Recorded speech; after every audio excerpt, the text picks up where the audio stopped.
ಪ್ರೀತಿವ ಏನು ಇಟ್ಕೊಂಡಿದ್ಯಾ ಕೈಯಲ್ಲಿ? ಇವತ್ತು ಮದರ್ಸ್ ಡೇ, ನಮ್ಮ ಅಮ್ಮಗೆ ಒಂದು ಲೆಟರ್ ಬರೆದಿದ್ದೀನಿ. ಹೌದಾ, ನೀನೇ ಬರ್ದಾ? ತೋರಿಸು ಏನು ಬರ್ದಿದ್ಯಾ ನೋಡೋಣ. ವಾವ್ ತ್ರಿದಿವ, ಏನೇನೋ ಬರ್ದಿದ್ಯಾ.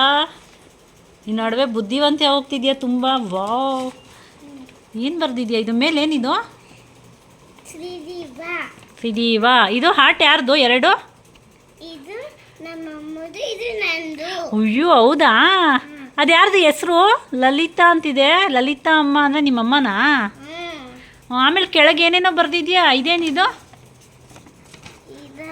ಅಮ್ಮ, I love you, happy Mother's Day. ಯಾರು ಹೇಳ್ಕೊಟ್ಟಿದ್ದೆಲ್ಲ ನಿನಗೆ?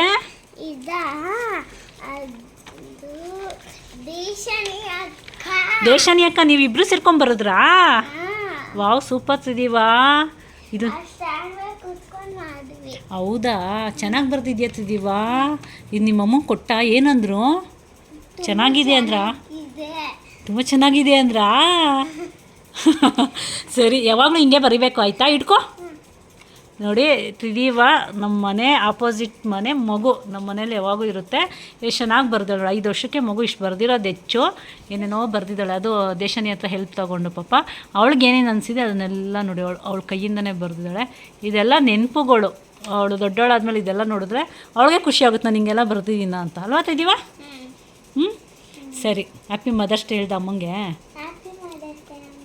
ನನಗೆ ಹೇಳ್ದಾ? ನಿಮ್ಮ ಅಮ್ಮಂಗೆ ಮಾತ್ರ ಹೇಳ್ತೀಯಾ? ನನ್ನ ಅಮ್ಮ ಅಲ್ವಾ, ಆಂಟಿನಲ್ವಾ, ಅದಕ್ಕೆ ಅಲ್ವಾ? ಸರಿ, ಎಲ್ಲರಿಗೂ ಹೇಳ್ಬಿಡು ಮತ್ತೊಂದು ಸಲ ಇದ್ರೊಳಗೆ. ಹ್ಯಾಪಿ ಮದರ್ಸ್ ಡೇ ಎಲ್ಲ ಅಮ್ಮಂದಿರಿಗೂ.